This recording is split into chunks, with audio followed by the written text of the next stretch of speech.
Nocturnal Will is the fourth full-length album from DÖDSRIT. This is a Sweden-based quartet and one that has developed as a solo project originally from Christopher Oster, who is basically the guy behind Totem Skin back in the day, usually mostly during the early 2010s or so. And that was more of a sort of a sludgy, punkish, melodic thing. And this band developed directly in the throes of that band collapsing.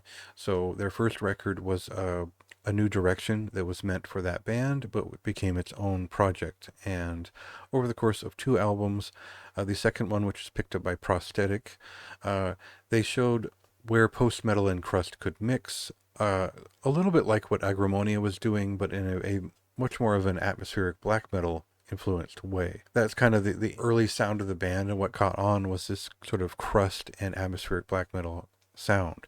A little bit like Angst early on. You could tell there was some influence from Martyrdod and Neocrust, but overall the band started in a pretty cool place. I think if you're a fan of like Wolves in the Throne Room, you would have gotten it.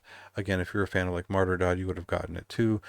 So there was obvious appeal early on, and then by the third record they'd come up with something that was more their own sound, that was influenced by maybe a little bit more like post metal. It had some melodic black metal influence in there. I remember thinking at the time, this band would probably be a big deal to me if they came up with catchy songs. The Mortal Coil had this pretty cool sound. It had the melodic black metal inspiration ingrained, and they were pretty good at it. But the songs were disjointed. They were not necessarily tuneful, but they were showcasing a pretty broad oeuvre. It was a pretty well representative album at the time, and it seemed like DÖDSRIT, they were going somewhere interesting with it. I think any clip that I could show you from this record will tell you all that you need to know about it, so we'll just cut right into one.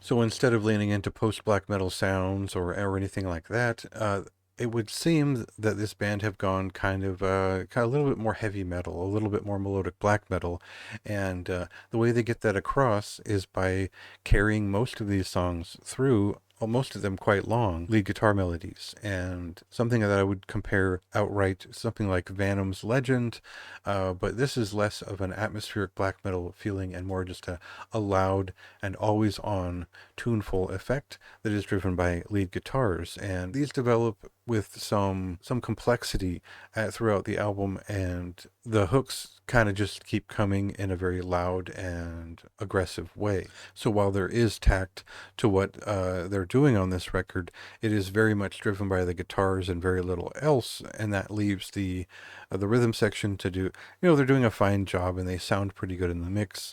The vocals are very pushed back for my taste, although they are always screaming to sort of keep up with everything. But the lead guitars and the layers of guitars on this record are what drives it. It is sort of the point of compositional directness, and that makes it a pretty catchy record, a pretty memorable record that comes without a lot of the tact you would expect from a band that was sort of known for their dynamism early on as they passed through a lot of different subgenres. So by focusing down on one aspect of it, I don't think they'll impress the average black metal listener, but people who dabble in a lot of different genres will appreciate that this is a tuneful, commanding record that does well to showcase almost like a melodic death metal feeling approach to atmosphere and, again, guitar-driven performances.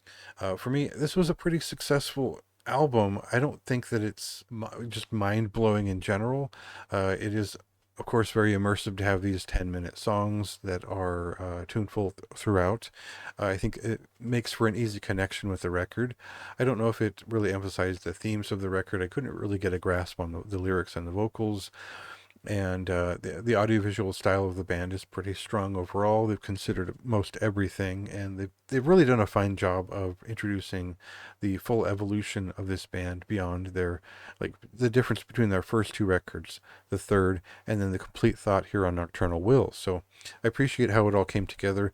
I appreciate that these are tuneful songs, but there's something about it that doesn't really stick after I've released myself from it. Maybe I will listen to it 4 times in a row.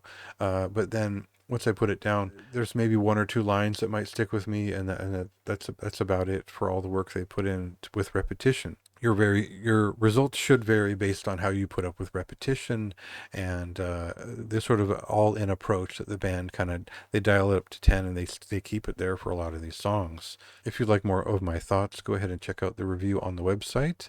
This album did release last week, so you can listen to the full thing now on the website or on their Bandcamp, and see what you think. See if this one sticks with you.